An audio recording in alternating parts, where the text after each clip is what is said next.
Welcome back to my channel. This is your host, Grace Lynn.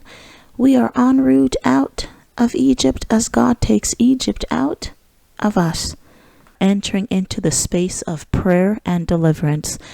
Hit that like button, subscribe to the channel, and comment down below. God is about to do powerful and mighty things in the lives of his people. Hearing and seeing the miracles which he did. The Bible says, for unclean spirits, crying with a loud voice, came out of many that were demonized or possessed, and many who were paralyzed and lame were healed. As a result, there was great joy in that city. When the gospel is fully preached, the end of it is that there must be joy, not just to individuals, not just to families, but even to the whole city. Listen, I present to you this one who is fearfully mighty. When he arises from his throne on your behalf, woe betides the force that stands in between you and his love. The Bible mandates, according to Hebrews chapter 11 and verse 6, it says that everybody who comes to God must, number one, come believing that he exists, and then number two, you must believe that he is a rewarder. It's not just what he does, it is his name. He is a rewarder. He is that benevolent that he will never call the seed of Jacob to seek him in vain. If he calls you, then he's ready to reward. And the hand of the Lord came upon Elijah, and he ran and overtook the chariots of Ahab down to Jezreel. You see, the zenith of dominion in this kingdom is dominion over time. Dominion over things is wonderful, but when you have dominion over time, in the mighty name of Jesus,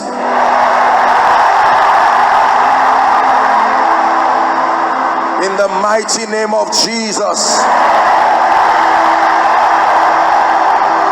I decree and declare that these Egyptians you see today, may you see them no more forever.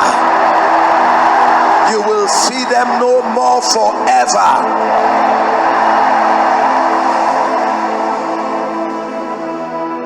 Hear me.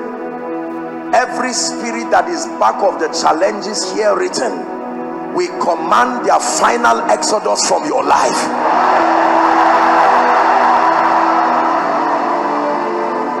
Every human agent who must be in partnership with the Holy Spirit to grant answers to these requests, we compel their ministry right now. For those trusting God for open doors, may doors be opened. By this prayer, let shame and reproach come to an end.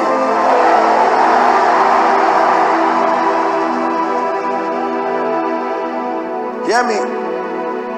Anybody holding what is yours, by the power that raised Christ from the dead, we overturn, we overturn, we overturn, we overturn, we overturn, we overturn, until you become the rightful possessor of that blessing. Every garment of shame and reproach, in the name of Jesus, we tear off that garment right now.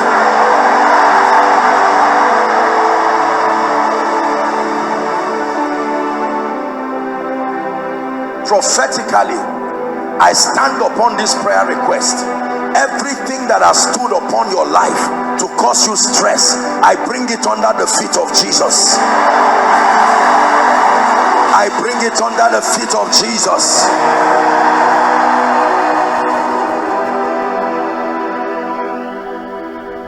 Whatever has delayed your destiny helper from reaching you, men and women ordained of God to hold your hands and help you, wherever they are across Gombe, in the name of Jesus, who is the Son of the living God, I command them to appear now.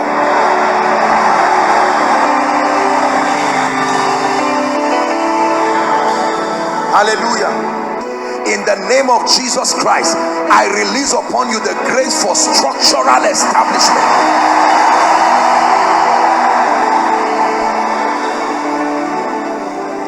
And so it's important for you to be very intentional about your receiving the word of God. Don't be careless about it at all. Jesus gave a parable, and it was the parable of the sower. And he said that a sower came and sowed good seed, but on 4 different kinds of soils. Are we together? And they produced several kinds of harvest for even the soils that were good. Some 30-fold, some 60-fold, and some 100-fold.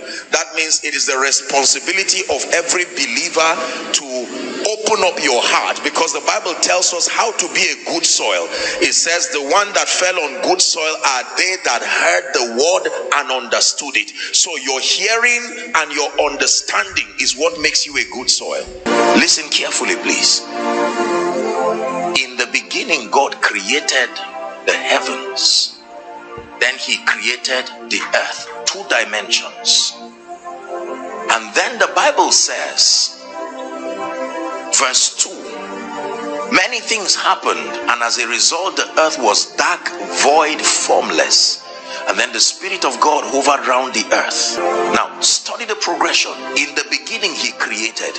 We don't have the opportunity to see the raw materials and the dynamics. The Bible just summarizes it. So it's difficult to reproduce that result because the dynamics were not known. We just know he created the heavens and the earth. Are we together?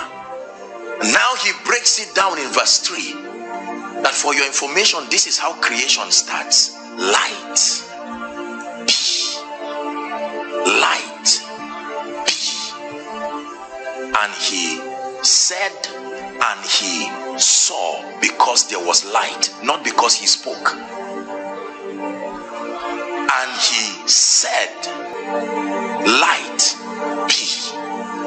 And then when light came, he began to speak, and he saw everything he said, because he said it in the presence of light.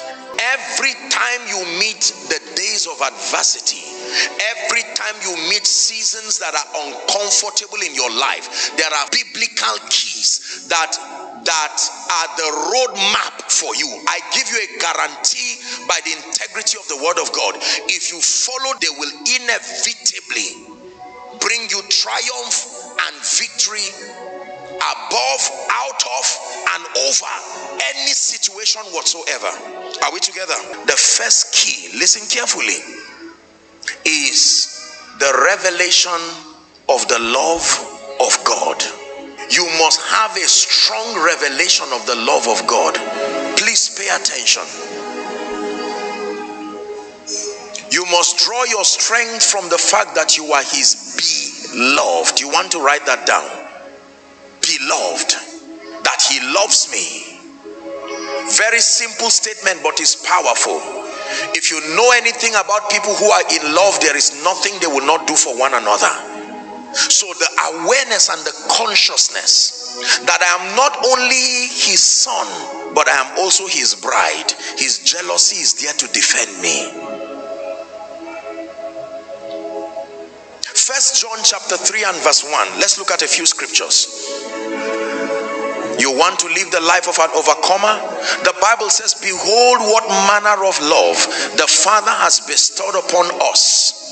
Behold what manner of love. That means look at the extent of love that he has so lavished towards you. Because let me tell you this, when you go through hope that is deferred, when you go through persecutions and all kinds of tribulations and criticisms, listen carefully, when you go through all kinds of emotional strains that come from these things, sorrow, chances are that you will begin to reconsider the reality of God's love towards you. Do you really love me? The first thing that went wrong when the boat was about to capsize with the disciples is they are listen to what they told Jesus. Carest thou not that we perish? In other words, why are you acting this irresponsible to what we are going through? You seem to be non-responsive to our situation. The grace of our Lord Jesus Christ, the love of God, the love of God, the love of God. Jeremiah chapter 31 and verse 3 is a popular scripture here. I have loved you with an everlasting love. This is God unashamedly, like a man declaring his love to a woman that he loves with all his heart. He's saying it here. I have loved you with an everlasting love. It says, and I have drawn you with my loving kindness. I have loved you. Everybody say, he loves me. Yes, sir. When you have a revelation of the love of God, then you know that he is not silent. Listen carefully. What's that song now? He never sleeps, he never slumbers, he never tires of hearing our prayer. When we are weak, he becomes stronger. So rest in his love and cast all of your care.